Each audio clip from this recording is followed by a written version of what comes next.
Hello guys, welcome to new jobs in Telugu. Friends, ఈ వీడియోలో GDS అండి. జీడిఎస్ నుంచి అయితే ఇంతకుముందు నోటిఫికేషన్ అయితే రావడం అయితే జరిగింది.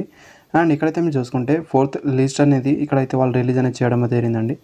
దీంట్లో మీ నేమ్ ఉందో లేదో ఎలా చూసుకోవాలి, అదేవిధంగా దీంట్లో మీ నేమ్ ఉంటే మీరనేది డాక్యుమెంట్ వెరిఫికేషన్కి ఎక్కడికి వెళ్ళాలి, ఆ తర్వాత ఇక్కడ చూసుకుంటే మీరు ఎప్పటివరకు వెళ్ళాలి, మిగతా ప్రాసెస్ అనేది చెప్తానండి. అండ్ ఫస్ట్ అనేది ఇక్కడ చూసుకుంటే జీడిఎస్ ఇక్కడ షార్ట్ లిస్టెడ్ క్యాండిడేట్ అనేది చూపించడం అయితే జరిగింది. లాస్ట్ అనేది దానిపైన క్లిక్ అనేది చేయండి. ఇక్కడ మీ స్టేట్స్ అయితే షో అవుతుంది. దీంట్లో మీరు ఏ స్టేట్ నుంచి ఉన్నారో అవైతే ఇక్కడ చూస్ అని చేసుకోవాల్సి అయితే ఉంటుంది. తర్వాత సప్లిమెంటరీ లిస్ట్ 4th అని చూపిస్తుంది. దానిపైన క్లిక్ చేస్తే డౌన్లోడ్ అవ్వడం అయితే జరుగుతుందండి సింపుల్గా.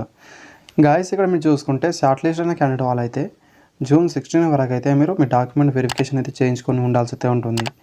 అండ్ ఇక్కడ మీరు చూసుకుంటే డాక్యుమెంట్ వెరిఫికేషన్ కోసం మీరు ఎక్కడికి వెళ్ళాలి, ఇక్కడ మీరు చూసుకుంటే ఫస్ట్ అయితే డివిజన్ ఇక్కడ మీరు చూసుకోండి. తర్వాత మీ ఆఫీస్, తర్వాత పోస్ట్ నేమ్ అనేది ఇక్కడ చూసుకోండి.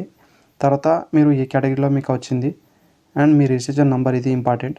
మీ రిజిస్ట్రేషన్ నెంబర్ ఇక్కడ మీరు సెర్చ్ చేస్తే కూడా మీ డాక్యుమెంట్లో ఇక్కడ మీ పేరు ఉందో లేదో కూడా తెలుస్తుంది. తర్వాత ఎంత పర్సెంట్లో వచ్చింది ఇక్కడ చూపించడం అయితే జరిగింది. అండ్ డాక్యుమెంట్ వెరిఫికేషన్ కోసం మీరు ఎక్కడికి వెళ్ళాలి, మిగతా ప్రాసెస్ అనేది మీ నేమ్కు లాస్ట్కి అనేది ఇక్కడైతే షో అవుతుందండి. ఇక్కడైతే మీరు చూసుకోవచ్చు.